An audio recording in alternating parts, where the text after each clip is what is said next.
ابنی لی صرحن لعلی ابلغ الاسباب، یہاں پر اور کہا وقال فرعون، اور فرعون نے کیا کہا، یا حامان وزیر تھا اس کا، ٹھیک ہے، بنیان بنانے کو کہتے ہیں، ٹھیک ہے، یہاں پر یہ امر کا صیغہ ہے، ابنی لی، تو میرے لیے بنائیے، صرحن ایک محل، لعلی تاکہ میں اب لوگوں میں پہنچ سکوں، الاسباب راستوں میں۔ فرعون نے کہا کہ اے حامان میرے لیے ایک بلند عمارت بنا تاکہ میں راستوں تک پہنچ سکوں۔ اب یہ کیوں کیا، یہ بڑی اچھی اس کی مفسرین نے بہت اچھی اس کی ایکسپلینیشن دیا تھا۔ میں بھی سوچ رہی تھی جب میں پڑھ رہی تھی کہ بھئی اتنا بیوقوف تو تھا نہیں کہ بھئی آسمان میں جا کے دیکھوں میں۔ اچھا یہ جو آیت ہے اس کے اوپر بہت سارے لوگوں نے کہا کہ پورٹل سسٹم کو بھی ڈسکرائب کیا ہے، اسباب جو ہوتے ہیں کہ آسمانوں میں راستے بنانا، تو کچھ اس زمانے میں تھی ان کے پاس ایسی چیزیں جو باہر جا سکتے تھے، ارتھ کے باہر جاتے تھے، پورٹل سسٹم کو بہت ٹیکنیکلی بہت کچھ اس کو ڈسکرائب کیا، لیکن آیت آگے کی آیت میں اس کی وضاحت مل بھی جاتی ہے۔ صرحن جو کہا گیا ہے اس کی وضاحت سے سمجھ سکتے ہیں کہ جو لغوی معنی جو ہم لیتے ہیں لغت کے اعتبار سے، اسباب کہتے ہیں راستوں کو۔ ہم نے ان کے لیے بھی پڑھا تھا، ذوالقرنین کے لیے بھی پڑھا تھا، ذوالقرنین کہ وہاں پر ان کو اللہ تعالیٰ نے ان کو سبب دیا تھا تاکہ وہ مشرق اور مغرب کی طرف سفر کر کے گئے تھے، تو اسی طرف سے اسباب یہاں پر بھی دیا گیا ہے کہ راستوں کا۔ ممکن ہے کہ ترجمے ہو بھی سکتا ہے کہ آگے جا کے کوئی ٹیکنالوجی اس سے ظاہر ہو جائے، واللہ اعلم۔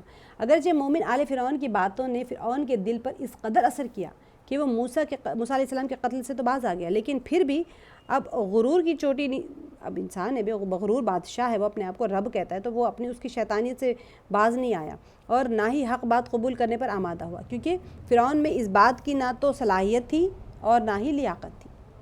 ایمان کسی کو نہیں ملا تو اللہ تعالیٰ اس کے اندر وہ چیز نہیں ہوتی ایمان کو اٹھانے کی، لہٰذا اپنی جو شیطانیت آمیز اعمال کو وہ جاری رکھے ہوئے تھا۔ اس نے ایک نئے کام کی تجویز پیش کر دی کہ وہ کیا تھا کہ اس نے کہا کہ آسمانوں میں چڑھنے کے لیے ایک بلند و بالا برج کی تعمیر کرو، اور وہ کیوں کیا وہ میں آپ کو سمجھاتی ہوں، بہت اچھا مطلب مفسرین نے اس کے اوپر غور کر کے بتایا، تاکہ اب دیکھیں کامن سینس کی بات ہے، اس کو تو اتنا تو پتہ تھا کہ وہ کوئی پہاڑ کچھ بھی بنا لے، برج بنا لے، کچھ بھی بنا لے، وہ آسمان تک جا تو نہیں سکتا، وہ لوگوں کے سامنے ڈائیورٹ کرنے کے لیے مائنڈ کو، کہ وہ کہہ رہا تھا کہ میں دیکھتا ہوں ایک بڑا سا تم محل وہ بناؤ، برج بناؤ، پلر بناؤ، اور میں اس کے اوپر چڑھ کے جا کے دیکھوں گا کہ اس کا رب ہے بھی، موسیٰ علیہ السلام کا رب ہے بھی یا نہیں ہے، مجھے تو لگتا ہے کہ جھوٹ بول رہے ہیں۔ تو خبر لے کر آئے، جیسا کہ میں چڑھ کر موسیٰ علیہ السلام کے خدا کے بارے میں خبر لے کے آؤں گا، جیسا کہ آیت میں آ رہا ہے کہ یہاں پر جو بتایا ہے کہ فرعون یا حامان ابن لی صرحن، تو وہ کہہ رہے تھے کہ میں جاؤں گا اور جا کے خبر لے کے آؤں گا، اے حامان میرے لیے ایک بلند عمارت تیار کرو تاکہ میں اسباب و ذرائع تک پہنچ سکوں۔ اب یہاں پر اسباب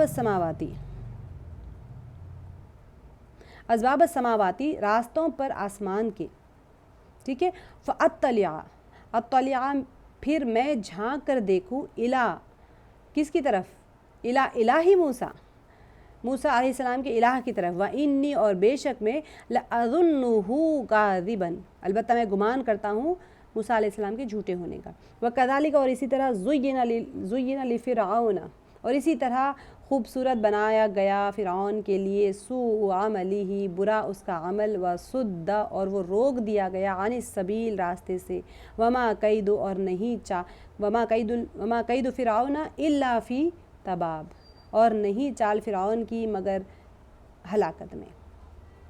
اب یہاں پر ایک ٹیکنیکل بات بھی بتائی جا رہی ہیں اور ایکسپلینیشن میں بھی بہت اچھا ہے، تھوڑا سا کیا کریں لوگ ہیں، آسمانوں کے راستوں تک جانے کا اس نے ارادہ کیا اور موسیٰ کے خدا کو جھانک کر دیکھوں، مجھے تو یہ موسیٰ علیہ السلام جھوٹے ہی معلوم ہوتے ہیں۔ اس طرح فرعون کے لیے اس کی بدعملی خوشتباں بنا دی گئی اور وہ راہ راست سے روک دیا گیا۔ اللہ تعالیٰ سے دعا کرنا چاہیے کہ زینہ جو ہوتا ہے نا، مزین کرنا، خوبصورت بنانا، برے اعمال کو خوبصورت بنا کے پیش کیا جانا، یہ سزا ہے۔ اللہ ہم نہیں، کبھی کبھی انسان کے بدعمالیوں کی حد اتنی بڑھ جاتی ہیں کہ پھر وہ برے اعمال کو اچھا سمجھ کے کرنے لگتا ہے، حالانکہ اللہ تعالیٰ اس کو پیش نہیں کرتے برے اعمال کو اچھا کر کے، لیکن ایک تنبیہ ہے یہ کہ انسان کبھی تو باز آ جائے۔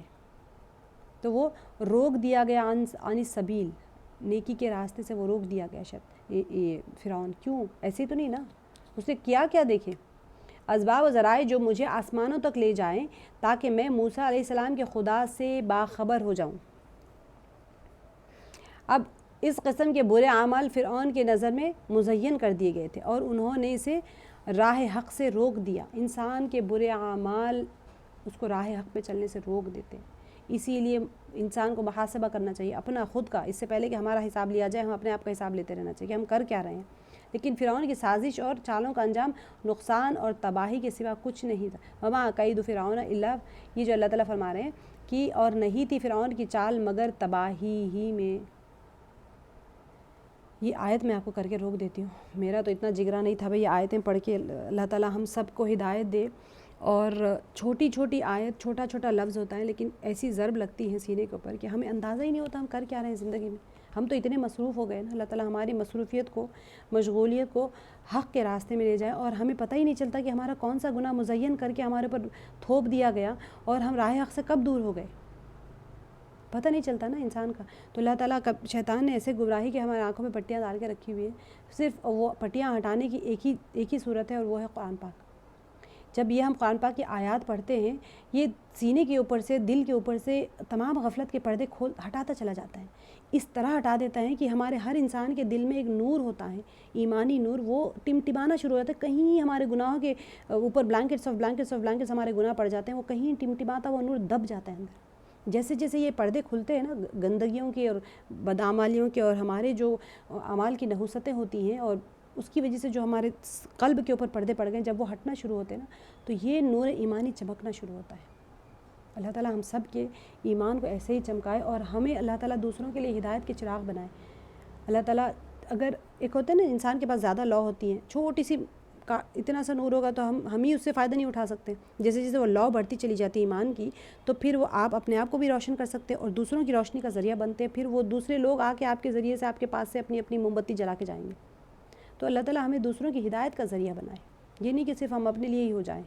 تو سب سے پہلی چیز جو یہاں پر نظر آتی ہے نا وہ یہ ہے کہ آخر اس کام سے فرعون کا مقصد کیا تھا. سوچنے والی بات ہے نا، بیوقوف تو تھا نہیں، وہ پوری کی پوری ایوان تھی اس کے پاس میں کہ وہ واقعاً اس حد تک احمق تھا کہ گمان کرنے لگا کہ موسیٰ علیہ السلام کا خدا آسمانوں میں، اور بالفرض اگر آسمان میں ہو بھی تو آسمان سے باتیں کرنے والے پہاڑ جو اتنے بڑے بڑے پہاڑ ہیں وہ اس عمارت کے بنانے کی کیا ضرورت تھی جو پہاڑوں کی اس سے پہاڑوں سے تو اونچا نہیں جا سکتا نا. وہ تو بالکل پہاڑوں کے سامنے تو ناچیز ہے. تو اور کیا اس طرح سے وہ آسمان تک پہنچ سکتا ہے؟ یہ تو کامن سینس کی بات ہے کہ اتنا بیوقوف تو تھا نہیں. تو یہ بات تو بہت ہی مطلب ایسا لگتا ہے کہ بیوقوفی ممکن ہی نہیں ہے اس طرح. تو کیونکہ فرعون جو ہے مغرور اور متکبر ہونے کے باوجود سمجھدار اور سیاستدان شخص تھا. تو ضرور اب کیوں اس نے قتل کرنے کے لیے کہا تھا موسیٰ علیہ السلام کا؟ وہ اچھا ریزن کیا دیا؟ تو تمہارے دین کو بدل دے گا، یہاں پر فساد. حالانکہ ان کو فرعون کو کیا تھا کہ میرا پاور نہ جائے یہاں سے، لوگ مجھے خدا مانتے، میرے غلامی کرتے، یہ لوگ سب میرے پاور میں سے نکل جائیں گے. ان کو لوگوں کو بیوقوف بنانے کہہ دیا کہ تمہارا دین پلٹ جائے گا. وہ لوگ کو تو ایسے ہی بہکایا جاتا ہے نا لوگوں کو. تو یہ بات تو بہت ہی عجیب لگتی ہے نا کہ وہ ایسا تو نہیں ہو سکتا، اتنا بیوقوف تو نہیں ہو سکتا. تو پھر وہ کیا کیوں اس نے؟ تو اس کی چند وجوہات بتائی گئی کہ وہ یہ جو شیطانی حرکت ہے اس کی کیا وجہ ہے. تو ایک تو وہ یہ بتایا کہ وہ چاہتا تھا کہ لوگوں کی فکر کو مصروف رکھے. آپ سمجھنے کی کوشش کریں جب شیطانیت حاوی ہوتی ہے نا تو وہ کس کس اینگل سے حاوی ہوتی ہے. سب سے پہلے کیا ہوتا ہے انسان کو مصروف، اس کی فکروں کو مصروف رکھنے کے لیے کہ موسیٰ علیہ السلام کی نبوت اور بنی اسرائیل کے قیام کے مسئلے سے ان کی توجہ ہٹانے کے لیے. اب موسیٰ علیہ السلام دعوت دے رہے ہیں دین کی، لوگ ان کی بات سننے لگیں گے تو اب کوئی نئی چیز کرو، ایسی بلڈنگ بن رہی ہے سب کا دماغ ادھر ہی چلا گیا. ہوتا ہے نا، ہم نیوز چینلز پہ دیکھتے ہیں کچھ ایسا ایک نئی چیز کریٹ کر لو کہ سب کا دماغ ادھر چل جائے، اصل چیز سے پھر جائے. اصل چیز کیا تھی؟ جو وہ جادوگر کو لا کے بڑا سا ایک میدان میں جو جادوگروں نے لکڑیاں پھینکی تھی اور موسیٰ علیہ السلام کے آسانے وہ نکل گئی تھی. فرعون کی تو بڑی بہار ہو گئی تھی وہاں پر. لوگ اب وہاں پر سوچنے لگے تھے کہ فرعون تو غلط ہے، موسیٰ علیہ السلام تو صحیح ہے. موسیٰ علیہ السلام کے رب پہ ایمان لانا شروع کر دی. تو وہ چاہتا تھا کہ یہ رک جائیں، جب قتل نہیں کر رہے ہیں تو پھر کچھ نہ کچھ ایسا ایکسکیوز نکالے کہ یہ سارا جو ان کا موسیٰ علیہ السلام کی جو دعوت کا نہج چل رہا ہے اس کو روک دے کسی طرح سے. آپ سوچیں جو بندہ دعوت کے کام میں ہوتا ہے نا اس کے لیے بہت الارمنگ چیز ہوتی ہے کہ جب بندہ دعوت، آپ کے پیچھے بھی تو شیطان ہے، آپ دعوت دیں گے تو کیا وہ ایسے ہی بیٹھے رہے گا کھیر کھاتے ہوئے؟ چلو تم دعوت دو اور میں بیٹھا رہتا ہوں، تم لوگوں کو ہدایت کے راستے پہ لاؤ اور میں انتظار کرتا ہوں کہ سب اچھے ہو جائے، جنت میں چلے جائے اور میں تماشا دیکھتے بیٹھوں. نہیں، اس نے تو اللہ سے مہلت لی ہے. تو جو لوگ دعوت کا کام کرتے ہیں ان کے لیے سب سے اہم چیز یہ ہوتی ہے دعا بہت اہم چیز ہوتی ہے. دعا کی جب آپ نے ہتھیار چھوڑ دیا تو آپ کے ہاتھ سے کام گیا دعوت کا. کیونکہ شیطان، فرعون کے پاس بھی شیطانیت تھی نا، وہ کیا چاہ رہا تھا؟ دیکھیں سب سے پہلا ریزن فکر کو مصروف رکھے، لوگوں کی فکروں کو مصروف کر دے کہ موسیٰ علیہ السلام کی نبوت اور بنی اسرائیل کے قیام کا جو یہ مسئلہ ہے، موسیٰ علیہ السلام حاوی ہونا شروع ہو گئے، دعوت دے رہے ہیں. اگر یہ دعوت ایسے ہی دیتے رہیں گے تو لوگوں کے اندر سب پھیل جائے گا اور سب کے سب کیا ہو جائیں گے، وہاں پر سول وار شروع ہو جائے گا، لوگ ہٹ جائیں گے بات سننے سے. اور دوسری بات کیا تھی، وہ چاہتا تھا کہ اس طرح سے زحمت کش اور جو مزدور طبقے کے جو لوگ ہوتے ہیں وہ کیا کریں، وہ جزوی مادی اور جو ان کا اقتصادی جو وہاں پر مدد تھی وہ اس طرح سے مدد کرے، اور عارضی طور پر ہی صحیح بیکار لوگوں کے لیے کام مہیا کرے تاکہ تھوڑا سا اس کے جو مظالم تھے وہ اس کو فراموش کر دے. بہت زیادہ ظلم کیا ہوا تھا، چلو بھئی ایک کام لگا دو، ایک پروجیکٹ شروع کر دو، سب لوگ مصروف ہو گئے، سب کو پیسے مل رہے ہیں، سب خوش، کھا کے پی کے سو جاؤ. سوچنا ہی نہیں کہ موسیٰ علیہ السلام کس چیز کی دعوت دے رہے ہیں. تو ہم اس چیز کو غور کریں. ہمارا زندگی ایسی نہیں ہو گئی، نوکری کرتے ہیں، آتے ہیں، کھانا کھاتے ہیں، بچوں کو اسکول، یہ ہمیں فکسڈ شیڈیول میں آ گئے ہیں. آپ دیکھیں گھڑی جب چلتی ہے نا، آپ کبھی اس کا کھول کے دیکھیں ڈائل، پیچھے اتنے کبھی نیٹ کے اوپر دیکھ لیجیے گا یوٹیوب کے کہ رسٹ واچ ہی کیسے چلتی ہے. چھوٹی ہماری رسٹ واچ ہوتی ہے نا، اس کے پیچھے کی فنکشنالٹی دیکھیں، بہت سارے وہاں پر لیورز ہوتے ہیں. لیور پتہ ہے اس میں کٹس بنے ہوتے ہیں، اور وہ لیور ایک دوسرے سے اتنے سب ایک دوسرے سے کنیکٹڈ ہوتے ہیں اور سب گھوم رہے ہوتے ہیں. ایک بھی لیور وہاں سے رکا تو گھڑی رک جائے گی آپ کی. ہماری زندگی ایسے ہی لیورز میں فکس ہو کے رہ گئی، سب گھوم رہے ہیں اپنی اپنی جگہ پر، اور وہ گھڑی ایسے ایسے ٹائم گزر رہا ہے، وہاں پر کانٹے گھوم رہے ہیں. وہ ایک کانٹا 2 کانٹے اوپر گھمانے کے لیے نیچے بہت سارے لیورز ہیں جو گھوم رہے ہیں وہاں پر، سیکنڈز کا، منٹس کا، آورز کا. پھر بہت ساری گھڑیوں میں ٹائم ہوتا ہے نا، وہ ڈیٹس بھی چینج ہو رہے ہیں، منتھس بھی چینج ہو رہے ہیں، ڈے بھی چینج، دن اور تاریخ بھی بدل رہے ہیں، سارے ہوتے ہیں گھڑیوں کے فنکشنز. تو یہ ہم بھی ایسے ہی لیور کے گچی میں پھنس کے رہ گئے اور ہمیں نہیں اندازہ ہو رہا ہے کہ وقت چلا جا رہا ہے، ایک دن ملک الموت آ جائیں گے، چلو بھائی ہو گیا ٹائم. تو فرعون بھی یہی کر رہا تھا. شیطانیت کا سب سے بڑا جال ہے یہ جو ان آیتوں کے ذریعے سے دکھایا جا رہا ہے کہ وہ ایک تو لوگوں کو مصروف کرنا چاہتا تھا، اور ایسے ہی ان کو ایسے کام میں مصروف کر دو کہ وہ اپنی ضروریات کو پوری کرے اور کھا کے پی کے جا کے سو جائے، کسی چیز پہ غور نہ کرے. فرعون کے لیے تو صاف ظاہر تھا کہ اس کی عمارت جتنی بھی بلند ہو چند 100 میٹر سے زیادہ تو اونچی ہو نہیں سکتی، جبکہ آسمان سے اس سے کئی گنا زیادہ بلند اونچے تھے.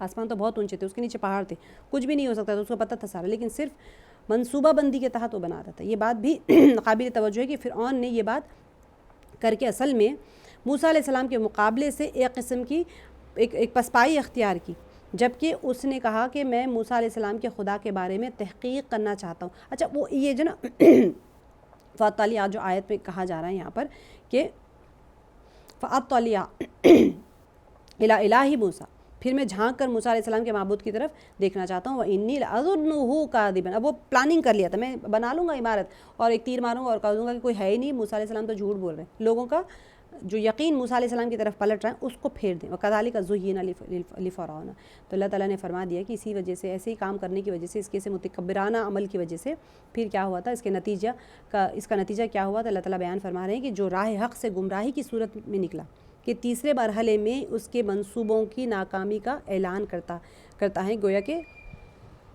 3 مختصر سے جملوں میں 3 جامع مطالب ہیں. یقیناً اس قوم کی سیاست بازی مختصر سے عرصے کے لیے تو مؤثر ہو سکتی ہے، لیکن کیا ہو جائے گا، زیادہ دیر تو چلے گی نہیں. یہ سارے پلاننگز کتنی دیر چل سکتے ہیں؟ حق چھپ نہیں سکتا، حق تو سورج کی طرح روشن ہوتا ہے. تو بعض روایت میں ہے کہ وہ جو حامان وہ اتنا لمبا جو برج بنایا تھا نا، اس کے لیے اتنا اونچا تھا کہ اس کے اوپر ایک بہت زیادہ تیز ہوائیں چلنے لگی. لوگ کام کرنے والا کہنے لگے ہمارے لیے تو بہت مشکل ہو رہا ہے، ہم اتنی اوپر جا کے، ہوا بہت تیز ہے، ہم بنا نہیں سکتے.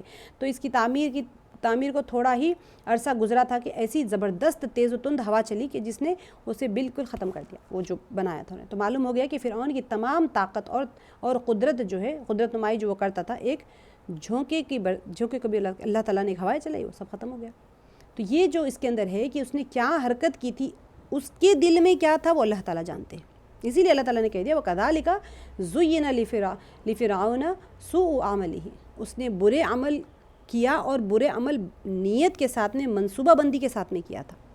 تو اس کے لیے کیا کر دیا تھا، صُدَّ عَنِ السَّبِيلِ، تو وہ روکا گیا سیدھے راستے سے. وَمَا كَيْدُ فِرْعَوْنَ إِلَّا فِي تَبَابٍ، اور نہیں تھی فرعون کی چال مگر تباہی میں. بنایا سب کچھ لیکن سب ختم ہو گیا. تو کلاس آج ہماری بڑھ گئی تھی. اللہ تعالیٰ کل کی کلاس کا کمپنسیشن تو نہیں کر سکتی ہوں کہ ایک کلاس کا فوت